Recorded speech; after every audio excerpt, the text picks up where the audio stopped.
ऐसा कुछ नहीं, मुझे मीडिया से डर नहीं लगता है, कोई ऐसा कुछ नहीं, ऐसा कुछ है नहीं। लेकिन आप इतना बोल रहे हो तो मैं जुगाड़ लगाती हूँ कुछ। मेरे कहने से जुगाड़ लग जाएगा। जुगाड़ लगा लेती हूँ। मेरे लिए कोई दुश्मन नहीं है, ना कोई दोस्त है। मेरे लिए सारे लोग प्रोफेशनल, मैं प्रोफेशनल, सामने वाला प्रोफेशनल, तो मैं सबके लिए इजी हूँ। मुझे लॉबी आप जो बोल रहे हैं, मैं कभी ग्रुपिज्म में रही नहीं हूँ, तो मैं क्या बोलूँ। मैं सबका काम करती हूँ, मैं छोटे आर्टिस्ट का, बड़े आर्टिस्ट का, सबका काम करती हूँ। कलाकार किसी भी रूप में ढल सकता है, तो मुझे उस बात की तो डर नहीं थी। नमस्कार, जय हिंद दोस्तों। आप तो चर्चा में बहुत से आर्टिस्टों से मिलते रहते हैं, सिंगरों से, म्यूजिक डायरेक्टर, एक्टर, प्रोड्यूसर, सबसे आपको मिलवाता हूँ। लेकिन आज जिनसे आपको मिलवाना जा रहा हूँ वो मेरी खुद फेवरेट है। मैं इनके गाने बहुत पसंद करता हूँ, इनकी फिल्मों को देखता हूँ, और ख़ास तौर में इनका गाना जो आया था शिल्पी राज का, ये राजा जी पूर्ण कर दी, वो गाना जब से देखा है मैंने इनका, मैं एकदम से, मुझे भी कह सकते हैं कि एक डाई हार्ट फैन हो गया हूँ। तो आप देख ही रहे हैं, ये परिचय की मोहताज नहीं है, लेकिन एक औपचारिकता है, इसलिए इनका नाम बता देता हूँ। आपको पता है, नीलम गिरी जी। भोजपुरी इंडस्ट्री इनके बिना मुझे अब लगती है कि अधूरी है। आइए इनसे चर्चा करते हैं, और बहुत सारे प्रश्न हैं जो आप जानना चाहते हैं वो पूछेंगे। मैम, आपका चर्चा में स्वागत है। प्रणाम आपको भी और चैनल को भी। पहला प्रश्न मेरा ये है जी।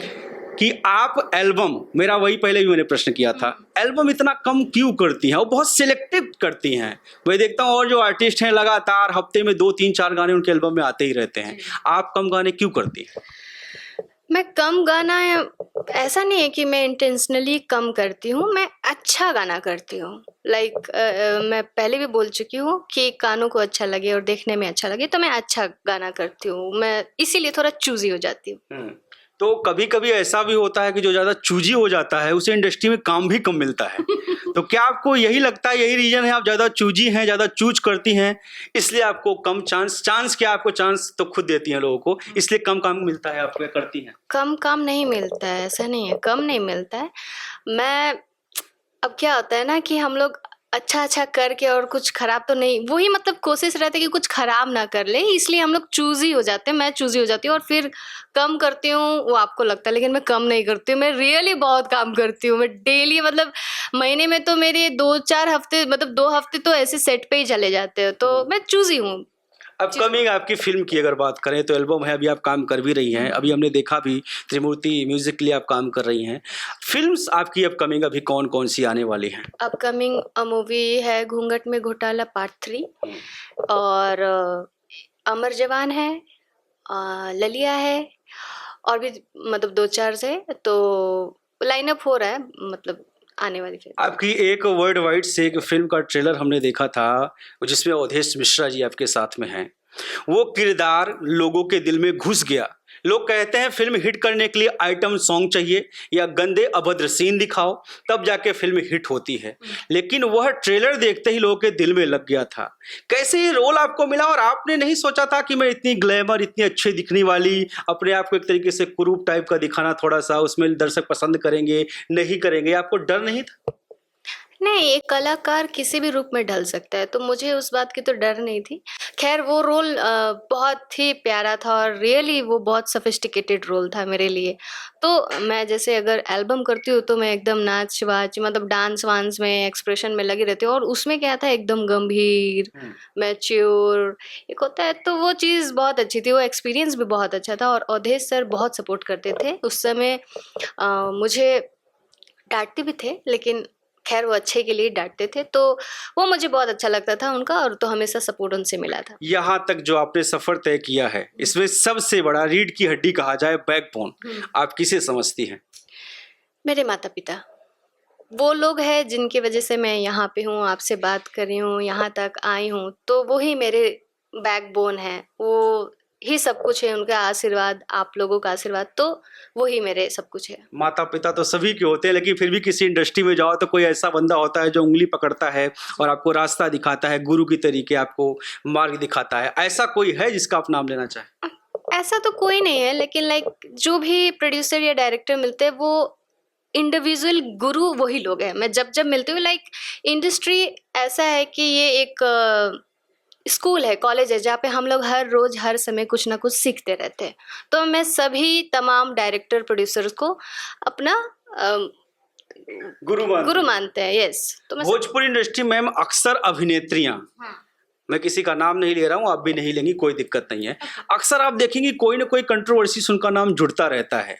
कैसे आप खुद को बचा पाती हैं, क्योंकि आपकी जल्दी कोई कंट्रोवर्सी ऐसा कुछ हमें सुनने के लिए नहीं मिलता इस इंडस्ट्री में रहते हुए, कहा जाए तो कीचड़ में कमल। कैसे खुद को आप मेंटेन करती हैं, विवादों से कैसे बच के रहती हैं? देखिए, विवादों से ऐसा नहीं है कि मैं उसमें हूँ, लेकिन जब जब मुझे सुनाई देता है वो बहुत लेट, फिर मुझे पता अच्छा ऐसा भी हुआ था।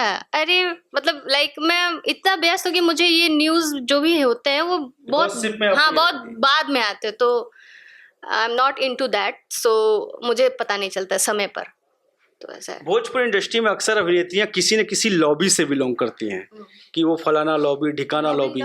Lobby means group. आप देखती हैं कि ग्रुप होता है, कुछ अगर आर्टिस्ट वहाँ काम कर रहे हैं, दूसरी जगह काम करते हैं तो काम नहीं मिलता है। एग्जाम्पल के तौर पे यामिनी सिंह को देख लीजिए आप, पहले कहाँ काम करती थी, अभी काम वहाँ पे नहीं मिल रहा, अभी ब्लॉक कर दिया गया है, लोगों ने ब्लॉक कर दिया है।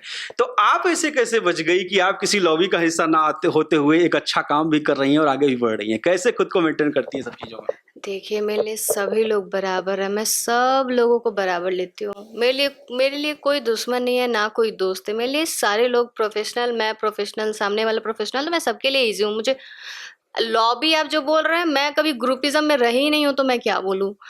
मैं सबका काम करती हूँ, मैं छोटे आर्टिस्ट का, बड़े आर्टिस्ट का, सबका काम करती हूँ। वही बोल रहा हूँ कि आपने बचाया कैसे खुद को, क्योंकि जितनी भी आर्टिस्ट हैं, या मेरा पता नहीं, मैं शायद व्यवहार ऐसा समझ, ये आप समझ रहे हो, अभी आप बात करें सब समझ ही आ गया होगा आपको। लाइक मैं कभी वैसे कोई कुछ बोलता है तो अरे ठीक है चलो छोड़ो अरे वैसा इजी है, लाइफ है, कोई कुछ ना कुछ तो बोलते रहेगा, लेकिन आगे तो बढ़ना है ना हमें। इंडस्ट्री में आपकी बॉन्डिंग आम्रपाली जी के साथ बहुत अच्छी दिखती है, रील्स वगैरह भी दिखते हैं, आप लोग के पिक्स वगैरह भी वायरल होते हैं, सेट पे भी कुछ चीज़ें दिखने के लिए मिलती है। उनसे आपका रिलेशन कैसा है? क्योंकि आम्रपाली जी को भी हम देखते हैं ना, वो दुनिया से अलग हैं, जल्दी कोई कंट्रोवर्सी नहीं, अपने काम से काम मस्त मौला रहती हैं। तो उनसे आपकी बॉन्डिंग कैसी है?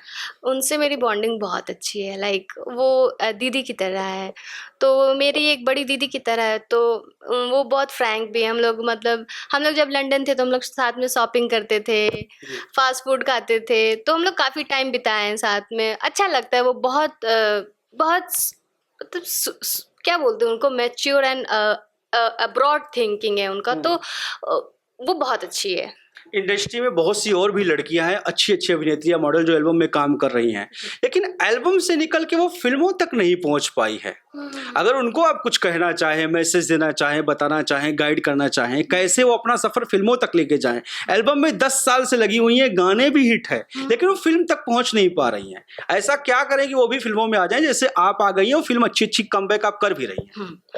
तो मुझे ऐसा लगता है, अगर हम लोग जो काम कर रहे हैं ना, तो हमें उससे आगे बढ़ना ही चाहिए, पीछे नहीं जाना चाहिए। अगर हम एल्बम कर रहे हैं तो हम लोग पहले डुएट करते थे, देखिए आज समय है कि हम लोग सोलो कर रहे हैं, तो क्या पता है सोलो से फिर वो हीरोइन भी बन जाएंगी, राइट। तो वो आगे ही बढ़ना चाहिए, खुद सोचना चाहिए कि हमें आगे करना है, पीछे नहीं जाना चाहिए कभी भी। मेरा ऐसा सोच है। आगे थॉट रखना चाहिए। हाँ बिल्कुल, आगे बढ़ना चाहिए। तो नीलम गिरी जी बस भोजपुरी तक ही सीमित रहने वाली हैं, या उन्हें हम अलग अलग दूसरे डिफरेंट लैंग्वेज वगैरह में भी देखेंगे, या बॉलीवुड वगैरह में कभी, जैसे अक्षरा सिंह अभी आप देखिए स्टेज वगैरह में दिखती हैं, आफ्ताब शिवदासानी, सुनील शेट्टी, हनी सिंह, बी प्राक और भी अलग तरीके से। तो क्या नीलम गिरी जी को भी हम आगे कहीं कुछ देखने वाले हैं? डेफिनेटली, क्यों नहीं देखेंगे। आप लोग चाहेंगे तो डेफिनेटली मैं भी दिखूंगी बिल्कुल जरूर, हम लोग चाहते हैं, क्योंकि आप निसंदेह वर्सटाइल हैं, हम चाहते हैं बॉलीवुड में भी जाइए और नाम रोशन कीजिए। तो कुछ ऐसा कुछ है क्या? कुछ है तो बताइए। नहीं, ऐसा कुछ है नहीं, अभी कोई प्रोजेक्ट वगैरह आपका? ऐसा कुछ है नहीं, लेकिन आप इतना बोल रहे हो तो मैं जुगाड़ लगाती हूँ कुछ मेरे कहने से जुगाड़ लग जाएगा। जुगाड़ लगा लेती हूँ कहीं। अच्छा, एक और शिकायत आपसे, मेरी शिकायत नहीं, फैंस की शिकायत है।